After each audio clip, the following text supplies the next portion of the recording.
Bonjour à tous, j'espère que vous allez bien. Aujourd'hui on va parler d'un assez gros dossier, parce qu'aujourd'hui je vais vous parler de l'un des mangas les plus populaires et vendus au monde, l'Attaque des Titans. Vous connaissez sûrement le manga, l'anime ou même son auteur, mais est-ce que vous connaissez son origine et comment il en est arrivé là? Avant de vous raconter cette histoire, je vous invite vraiment à vous abonner et à activer la cloche. Maintenant que c'est fait, il est temps pour moi de vous raconter la grande histoire du manga l'Attaque des Titans.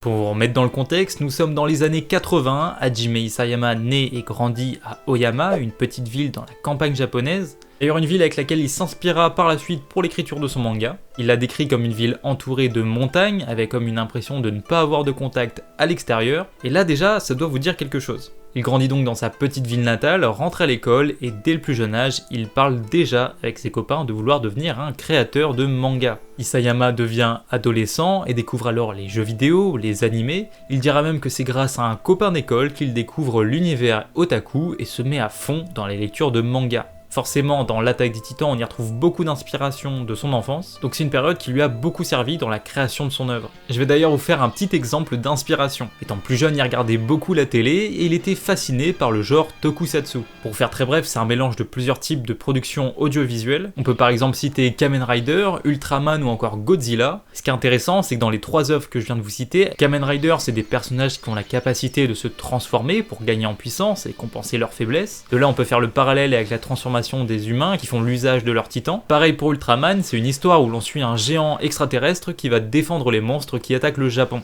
Et enfin Godzilla qui met en scène une créature gigantesque qui sème la destruction. Et si t'as regardé ou lu un minimum SNK, bah tu vois très bien de quoi je parle. Les années passent et vient le moment où Hajime Isayama rentre au lycée. Et ça y est, il décide de se lancer dans le dessin.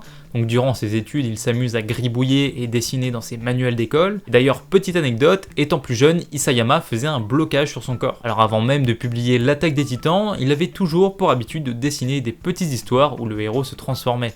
Vient le moment où il obtient son diplôme et là c'est un tournant dans sa vie. Isayama croit de plus en plus à son objectif. Pour lui, la vie de salariman, c'est une vie banale et ennuyeuse, et ce qu'il veut, c'est être mangaka. Il a des ambitions, c'est bien, mais on a un problème, il dessine pas très bien. Tout le monde lui dit que ses dessins ne sont pas très beaux et même ses parents sont du même avis. Il décide alors de s'inscrire à l'université de Kyushu à Fukuoka en intégrant une section manga design afin d'améliorer ses dessins. Mais ça, il va le cacher à ses parents. Parce qu'il faut savoir que le métier de mangaka à l'époque, c'était pas aussi bien vu qu'aujourd'hui. Il fait donc sa vie banale d'étudiant et dans ses heures perdues, il développe un univers, une histoire, celle qui deviendra plus tard l'Attaque des Titans. Alors en 2006, là on peut vraiment parler de début, Hajime Isayama a maintenant 19 ans, c'est donc à ce moment-là qu'il réalise un one-shot de SNK, le fameux chapitre 0. En gros c'est un long chapitre qui sert de prototype. Au départ il remet ses travaux à l'éditeur Shueisha afin d'être publié dans le Weekly Shonen Jump. A savoir qu'au Japon c'est un magazine extrêmement connu, tous les mangas à succès sont publiés dedans. Et dites-vous qu'à l'époque où Isayama envoie son one-shot à l'éditeur, on avait du One Piece, du Bleach, Death Note ou encore du Naruto en tête d'affiche sur le magazine. Sauf que ça s'est pas passé comme ça. Le one-shot qu'a proposé Hajime Isayama ne convient pas à l'éditeur. Le style est trop éloigné de ce que propose habituellement le magazine et il lui demande tout simplement de modifier son script. Chose à laquelle Isayama a répondu non. Ouais, il voulait pas. Et honnêtement, ça doit être l'une des plus grosses erreurs du Jump quand on sait aujourd'hui la popularité qu'a ce manga. Mais sachez que c'est pas une première parce qu'on a beaucoup de mangaka à succès qu'on connaît aujourd'hui, comme Tite Kubo, l'auteur de Bleach qui s'est fait rejeter 4 fois avant d'être validé. Pour Oda c'est pareil, les 3 premières versions de One Piece, elles ont été rejetées. D'ailleurs dites-moi si une vidéo sur ces auteurs ça pourrait vous plaire. Bref, Isayama perd pas espoir et retente cette fois-ci lors d'un concours avec un autre éditeur, Kodansha. Et eux ils gèrent la publication du Shonen Magazine. Oui, c'est encore un autre, mais contrairement au Jump, eux ils ont pas peur de proposer des œuvres qui sortent un petit peu du modèle basique du shonen. Et cette fois-ci, c'est enfin la bonne. Il est à ce moment-là à l'école et il reçoit un appel de l'éditeur lui annonçant qu'il avait été sélectionné. On lui décerne même le prix du meilleur travail. Pour lui, c'est la première fois que son manga est enfin reconnu par quelqu'un. Il dira même que c'est à ce moment-là où son rêve de devenir mangaka s'est transformé en objectif bien précis. Il est par la suite diplômé dans son école de Kyushu et il décide de déménager. Il se sert de l'argent qu'il a gagné lors du concours avec Kodansha et s'empresse de s'installer dans la grande capitale du Japon, Tokyo. Il trouve directement un petit travail dans un cybercafé et ça lui permet de gagner un peu d'argent tout en travaillant à côté sur son manga. En parallèle de son travail, il décide de renvoyer un autre one-shot à Kodansha. Il repassera même plusieurs fois dans le magazine, en 2008 avec son one-shot intitulé Earthbreak One, puis un an après avec son one-shot Horse. Et c'est d'ailleurs grâce à eux qu'on pourra commencer à percevoir les prémices des Titans. On peut même reconnaître certains personnages qui seront plus tard dans l'attaque des Titans, comme Krista ou encore Annie Leonhardt. Donc là, c'est bien sympa, mais son éditeur à Kodansha, il en veut plus. Il s'appelle Shintaro Kawakubo, qui est d'ailleurs encore son éditeur à l'heure actuelle, et lui, il a bien vu le potentiel du bonhomme. Il perd pas de temps et contacte Hajime Isayama pour lui faire une proposition. La proposition qui va changer la vie de l'auteur. Son premier one-shot de l'attaque des Titans lui a beaucoup plu, et lui propose d'en faire une série dans le Besatsu Shonen Magazine, donc là forcément Isayama est super content, mais il y a une condition. Avant de commencer son manga, il doit avoir une idée claire et précise de l'histoire et de sa fin. Et je pense que c'est une condition qui a beaucoup joué dans le succès de l'œuvre, parce que s'il y a une chose qu'on peut bien reconnaître à l'attaque des Titans, c'est que l'auteur, c'est un scénariste d'exception. Il a fait une histoire très cohérente avec de nombreux retournements de situation qui ont marqué bon nombre d'entre nous. Moi perso, je me souviens très bien de la saison 2, je vous mettrai un petit passage.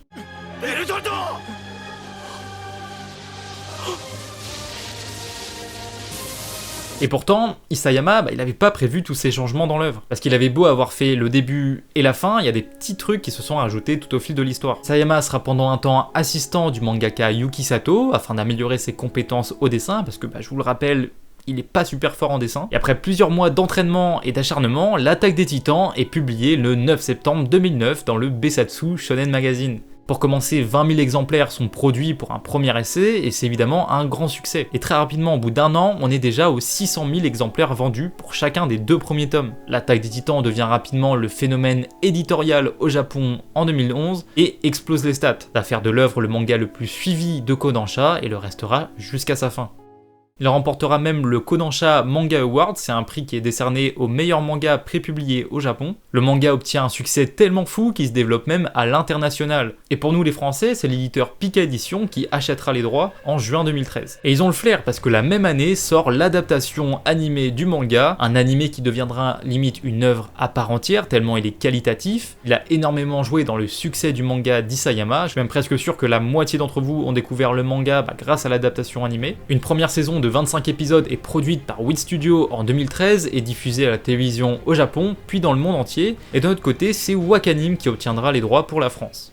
Évidemment, une telle diffusion va faire qu'augmenter la popularité du manga. Avant la diffusion de l'animé, le manga était à 3 millions d'exemplaires par an. Et dès l'adaptation animée, on est passé directement à 15 millions d'exemplaires. D'ailleurs, instant anecdote, lors de la diffusion de la saison 2 en 2017, l'anime sera diffusé sur la plateforme Netflix, et là se passe quelque chose d'incroyable. Les fans accrochent tellement à l'animé qu'ils veulent tous découvrir le manga, et par manque de stock, 1,2 million d'exemplaires vont être imprimés d'urgence. C'est dire l'importance qu'a l'animé sur le manga. La suite, vous la connaissez, l'anime poursuit avec d'autres saisons qui ont été très attendus d'ailleurs, parce que Wit Studio à l'époque, ils étaient encore tout jeunes et leur carnet de commandes, il était plein et ils n'avaient pas vraiment le temps de prévoir une deuxième saison. Bien sûr, on a eu une saison 2, une saison 3 et même encore aujourd'hui une saison 4, avec cette fois-ci le studio MAPPA. Et pour faire patienter tous les fans entre les saisons, côté manga, on a eu le droit à beaucoup de spin-off, tels que l'attaque des Titans Before the Fall qui raconte l'époque où l'humanité était encore sans défense contre les Titans, l'attaque des Titans Hope of the City, Junior High School, on a aussi eu le droit à des spin-offs sur le petit chouchou de Love, Levi ou encore Mikasa et Annie. La hype elle a toujours été présente, dites-vous qu'en 11 années de publication, le manga il a jamais été en dessous du top 15 des meilleures ventes au Japon. Et c'est un vrai record. D'ailleurs en 2020, les statues en bronze d'Eren, Mikasa et Armin sont exposées au pied du barrage d'Oyama afin de rendre hommage à la ville qui a vu grandir Hajime Isayama.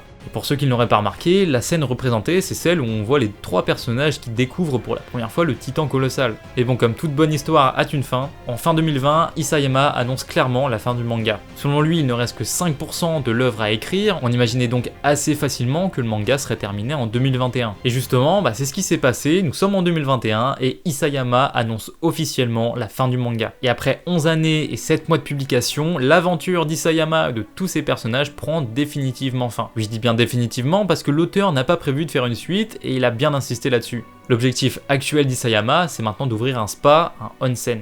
Durant ces 11 années, le manga aura raflé bon nombre de records. 9 présences dans le top 10 séries, seul One Piece a fait mieux. Il fera au total 45 apparitions en couverture du Besatsu Shonen Magazine. Et à l'heure actuelle où je vous fais cette vidéo, seul l'animé est encore en cours avec la partie 3 de la saison 4. Durant toutes ces années, l'attaque des Titans a su être bien développée, avec un univers hyper riche et très approfondi, complet et complexe, et je pense que c'est ce qui a fait que l'œuvre marche autant. L'attaque des Titans est rentrée dans la légende. Durant ces 10 dernières années, c'est le manga qui a eu le plus d'impact dans le monde. Que ce soit l'écriture, le dessin, l'animation, voire même la musique, tout était réuni pour que cette œuvre fonctionne. Et je pense que le petit enfant qui était Isayama avec son rêve de devenir mangaka, il serait bien fier de ce qu'il a réalisé aujourd'hui. Voilà, on arrive à la fin de cette vidéo, j'espère que c'est un format qui vous plaît, en tout cas moi il me tenait particulièrement à cœur. J'avoue que j'ai pris quand même pas mal de temps pour écrire cette vidéo, que ce soit en termes de recherche ou même d'écriture. D'ailleurs si vous voulez que je vous fasse une autre vidéo sur un auteur en particulier, n'hésitez pas à me le mettre en commentaire. Voilà, c'est tout pour aujourd'hui, et puis on se retrouve pour une prochaine vidéo.